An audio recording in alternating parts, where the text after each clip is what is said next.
Mount Kelly's head coach, one of the best swimming schools in England, best programs, Emma Collings-Barnes. Oh, thanks, Abdul. That was nice of you to say so. So we're going to ask you a couple questions, just like, you're obviously very experienced in this field, and we just want to get like an insight of like day to day, just how you became like head coach of Mount Kelly.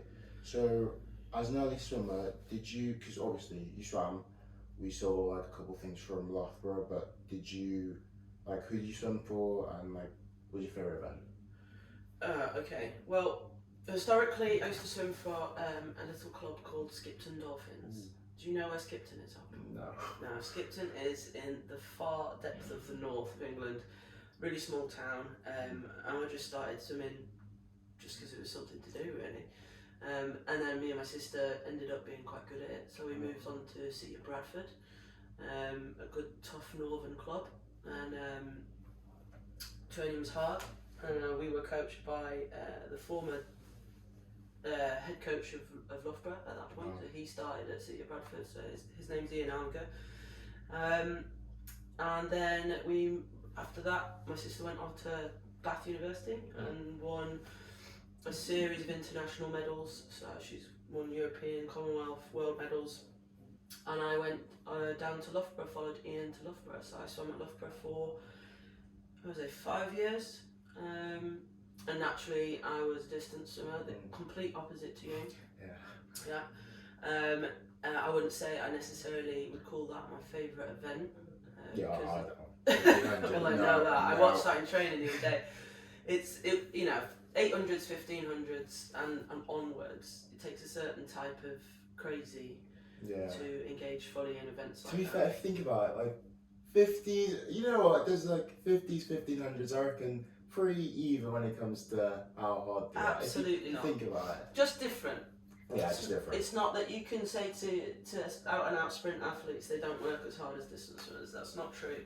It's a different type of intensity and a different type of working hard. But my favourite event was probably to race was probably 200 backstroke. I loved it. 200 back, that is horrible. Yeah, it is. It's a tough event. I straight away from racing 200 backstroke, or just 200s in general. Well, you want to become a backstroker, don't you? No, not really.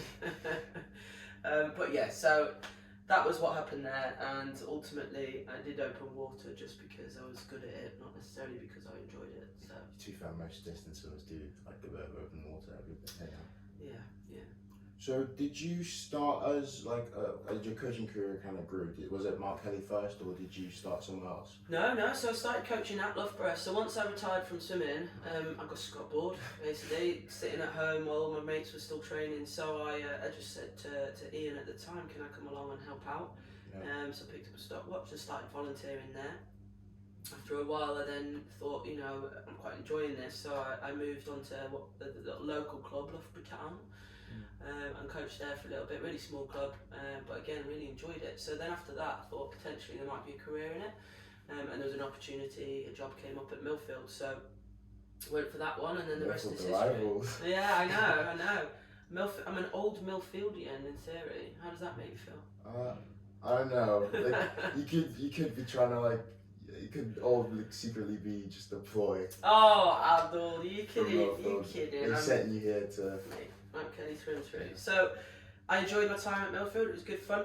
It really got me to understand the difference, obviously, from my background being a club environment, coming into a private school environment. Gave me a really good insight into sort of the next level of coaching. And then from there, I went on to a club called Rushmore Royals, which is based in Aldershot. I wasn't there for very long, and then I came to Mount Kelly, which was Kelly College at the time. That was an Olympic year. That was back in 2012, and now we're in 2024 and I'm still here. Oh. So you've been here how many years? 12 years. 12 years, and what would you say has been the best part? What makes you turn up to every session and just go, yeah, I love it, I love doing what I'm doing? You guys. I think one of the thing that keeps me in coaching is that human interaction, how wonderfully different you all are. I mean, if you take our squad, for example, you've got out and out sprinters all the way up to distance swimmers, a really good mix. Completely different personalities, you know. What makes you tick is different to the next person, and that's the coaching challenge, is trying to see everyone on an individual basis and add the environment that we're in on a daily basis. It's just so much fun to be a coach, because I get to know those individuals to a deeper level. You know, if you think of the amount of time I spend with you lot, it's probably more than you spend with your parents. And it's ultimately, it's down to you guys and the characters that you are that keep me turning up, keeping me here for 12 years and onwards. Yeah, Hopefully. it's a lot. Yeah, I know. So, like, in terms of Mount Kelly, do you have like any big plans coming up? Anything planned in the future? You know. Yeah, I mean, look, we work on, or I work on a strategy. All right, I had, as much as I've worked here for 12 years, when I started in 2012, I wasn't the director of swimming. I was the assistant director of swimming, and so when the opportunity came to take over in 2018, we very much needed a different direction. So I wrote a 5-year strategy, and we're sort of coming to we have just come to the end of that strategy. My plan was to really upskill where we were at, you know, and not just you know, at a high performance level, just at a generic, like, are we improving our delivery for everybody, you know, irrespective of your swimming goals, dreams, standards, are we ensuring that everyone gets the same experience? And that was very much in the plan, and I think we do that pretty well. Moving forward now then, over the next 5 years, for us it's about constantly raising the bar, you know, and continuing to ensure that hopefully when you get to the end of your time at Mount Kelly, you go and you look back at it and go, that's the best time of my life.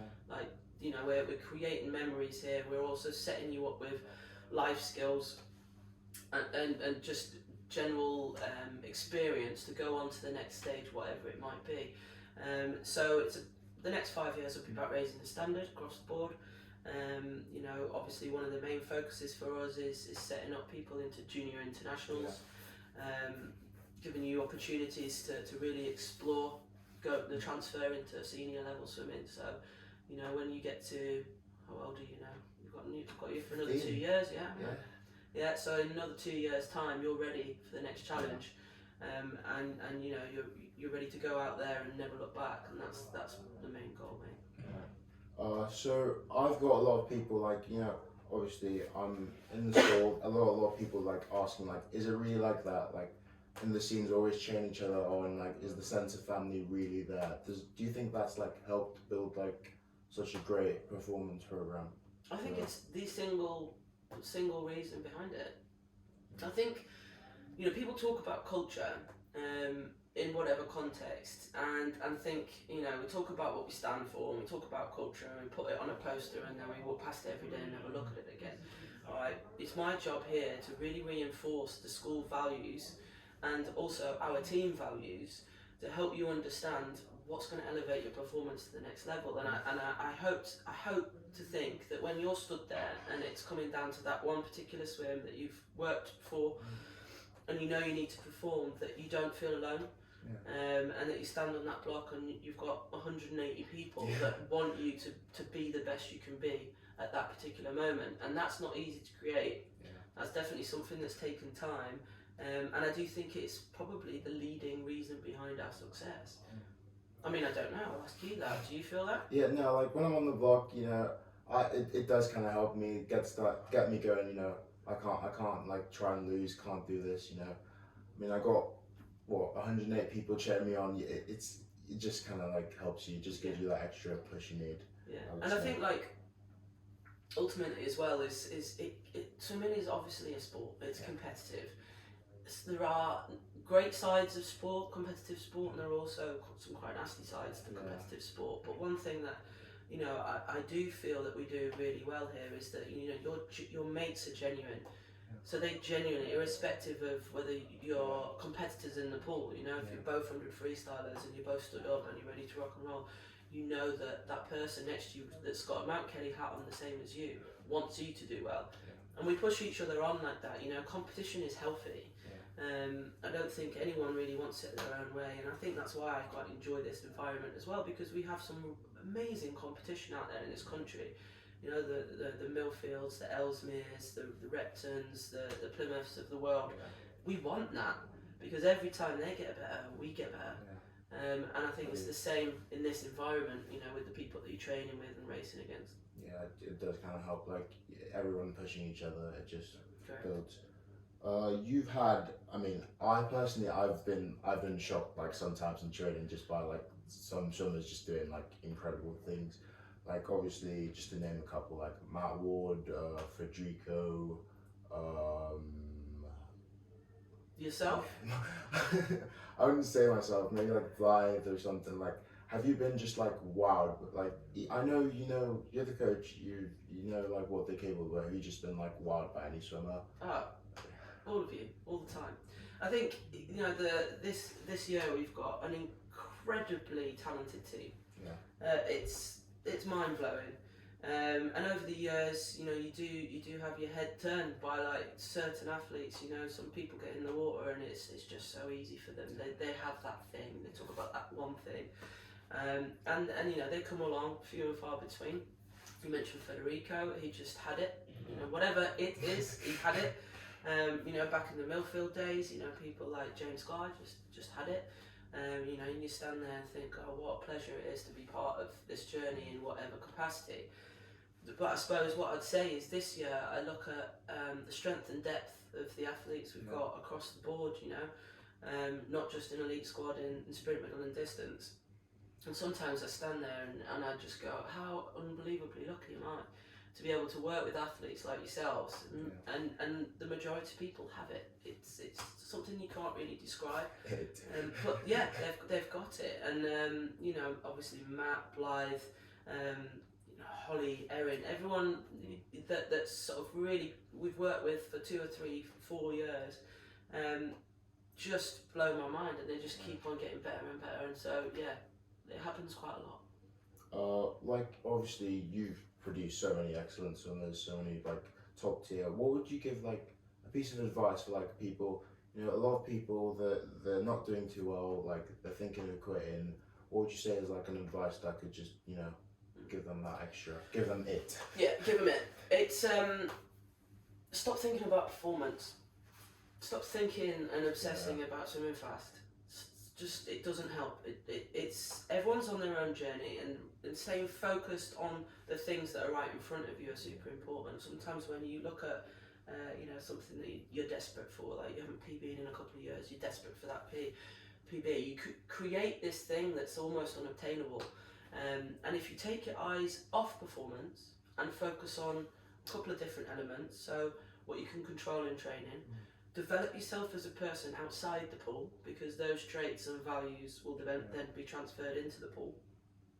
Focus on being happy, because happy is a huge one. If you're, you know, if you're unhappy, your mind tells your body how to perform, and if you're unhappy, your mind's telling your body like, oh, just you're tired, you're fatigued. You know, focus on some additional things. And then all of a sudden you'll feel a little bit freer and easier when you're training, and then the focus comes back down onto those small marginal gains. You know, if you can make 10 small marginal gains in the training environment, add them up, all of a sudden you got a second. You know, before you know it, you're back on track. So the best advice would be relax, stop thinking about swimming fast, focus on yourself and the things that you can control. Yeah, I get that, because you know, if you sometimes for like a sprinter like me, I focus on the details and whatnot, but sometimes get a bit fixated and just doesn't go well. So I just tend to try and I think it's a strategy I try and use quite a lot with a lot of people. You know, if someone's, you can tell in the way they hold themselves and their body language if things are getting a bit much and a bit stressful. You crack a terrible joke, make them smile. Done that to me. I know. And then all of a sudden your stress out just disappears. You know, I always say to people as well, if I'm worried, then you can worry. If I'm not worried about you, then just relax.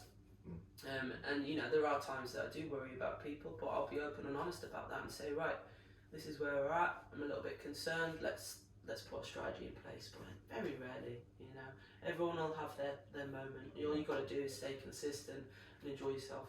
Yeah, I think enjoyment. Like, if you don't enjoy the sport, then it's not gonna lead to well. Do you enjoy it? Love swimming. Yeah. So this question The answer is gonna be you're either really cocky or not. Oh, great, you're setting Do me up. you think you're one of the best coaches in Britain as of right now? No. No? Well, that's quite No, a leading no. question. That's quite a leading question. Like swimmers, everyone's individual and everyone does things. You know, there is a million and one different ways to take a program or to take a swimmer from A to B. Yeah. All right, and everyone does it differently. Okay, just because I do it a certain way doesn't necessarily mean that the next coach can do it that way. And everything works in cycles. So I think I am one of many really outstanding coaches in this country, and I do back myself. If you're not your own number one fan, then no one else is going to be. So yeah, I do back myself, but I'm also not arrogant enough to go, "Oh, I coached badly today. Like that was not good," or I dealt with that situation wrong, or you know the self reflection and allowing yourself to be vulnerable and go, "That wasn't good enough," is what means that and opens that door to then create more improvement. And I say that to you guys all the time, but that's the same for myself and it's the same for the other coaches. So I think I coach a certain way. I'm just really lucky to be in this position. I'm not stupid enough to think that I'd have this team or this level of really great swimmers if I didn't have Mount Kelly. The Mount Kelly environment. This environment is absolutely stunning, and it's enabled me to really take the program wherever I want. Not every coach has that opportunity, so I know I'm lucky in that respect. So I just think I'm a good coach, and I think coaching in this country is of an extremely high standard. And I think I'm probably on that trajectory with everybody else. So I've had some horrific sets. Some sets I don't even want, I don't like thinking of. So what would you say? One. And was it one of mine? Yeah, it was one of yours. I remember, no, it was something a bit different. I remember sprinters in middle. I think middle people had 24 100s, 2 on, 1 off. And then we had 450s max, and they got so angry. I didn't hear the last of it for a week. Yeah, I know. But 450s max is hard, right? I thought it was hard. Yeah, exactly. I told you it's different. You can't say to a sprinter they don't work as hard as distance swimmers. They just work differently. Yeah. So what would you say is the hardest set you've ever written or? Oh, crikey! There's so many. I'd say some of the hardest sets I've ever actually completed myself have involved some serious meters. Oh yeah, because So in the year that I retired, I was coached by a Mount Kelly parent, actually, a current Mount Kelly parent. His children are in the prep school, and some of these sets that he put together, great big pyramid sets, you're talking about 10, 11, 12k sets. Yeah, and they were disgusting and boring, but they give you that sense of I don't get that. I prefer a sprint. After distance sets, I don't get that. I don't know if it's endorphins or whatnot. I don't get that. That's because all you feel is utter fatigue. No, when you feel a sense of you feel a bit happy when you've done a hard sprint set and your muscles are aching. Yeah. I don't know where that comes from, but it just happens. Yeah. Well, I was never able to actually sprint very well. Oh. So my lactic levels were always really low. So it was I don't know what everyone's crying about. This isn't that hard. But it's because I just didn't feel that level of lactic production. So, but in terms of sets that I've written some quite pokey sets, some real tough ones. But I think I would say that some of the heart rate sets. Yeah. I enjoy writing heart rate sets. I really enjoy. I don't enjoy swimming them. No, I know you don't. And usually I always save them for Saturday mornings, because Saturday mornings, you've not got any school.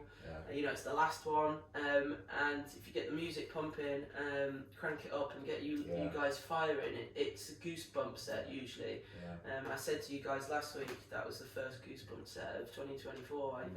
When it really goes well, I really feel it. But you can't beat the 30-100 set. And I think most old Mancunians that have been coached by me or Greg over the past have been put through various variations of that set, and I think that set will always be the hardest set to complete to the right standard. It's a tough one. Yeah. That Saturday morning we always it's one of the things we fire, man. We always go hard on Saturday. So if we enter the pool, obviously distance swimmer, if we enter the pool 53 right now, what are we thinking time wise? Me? Yeah, you. Me? Yeah. Oh. Are we breaking something like that? The last time I got into the pool and swam was 2018 in Mallorca. Yeah. And I did some turns. So I'm thinking probably, bearing in mind my PB for 53 was only 28 high. Oh. Yeah, exactly. Because I couldn't sprint. I'd be happy if I went a 32, 33. 2? Yeah, but I don't think I'd even actually get anywhere near that. I think we'd be realistically thinking more about 36 or a 37. That's terrible, isn't it? Maybe that's what I should do. Maybe interview me again next year and I'll spend a year training. So maybe the answer will be different. I'm not too sure. I reckon you have at least a 29 in the bag. Oh, not a chance, Abdul. No chance. So I like the fact you back me though. Yeah. Yeah, thank you. I appreciate that. That's made me feel good. Could you still dive? Oh, come on. No, I hear you swam, but there's specific movements. Yes, I can still dive. Yeah. Poorly, but I can still dive. Remember, open water swimmers started from the water. Yeah. If there was because we always do this on the podcast, if there was a quote you could just say you live by, like a mantra, what would it be? God, I've got so many mantras. You know what I'm like. Yeah. there's a commitment right there on the wall. There's so many. There's a couple I'd mention. Hannah Miley told me one, which I quite like, which is be more dog. Do you want me to explain that? Yeah, I don't get it. But dogs are always really super happy, aren't they? They're happy to see you. They just want to be fed and patted and gone for walks. And as soon as they have that, they're happy. I think the meaning behind that is just enjoy yourself. Just be happy about the small things. And I really like that as a life mantra. But in terms of swimming, this comes from my Loughborough background and the Bradford background with Ian Armiger. But Ian Armiger, it's still the strap line for Loughborough now, but it's happiness is swimming fast. Yeah. Fast swimming. Happy swimmers are fast swimmers, and that is absolutely the case. So I think that's always the one to bear in mind. Would you say I'm probably going to butcher this, and in Gaffiger was the one who kind of got you into that coaching? Yeah. He was, and he's a man that had such a huge influence in my life and continues to do so today. He's still a mentor to me now. He'll, when you guys go away to a trip and you've smashed it, he'll always drop me an email saying, "Great job, you're doing, keep it up." And he will remain in my life forever, and I know that I've always got him to chat to if I get to a sticking point in my coaching and I need to speak to someone. He will always be there. So yeah, I'd say he was probably one of the biggest influences and probably one of the reasons why I ended up coaching.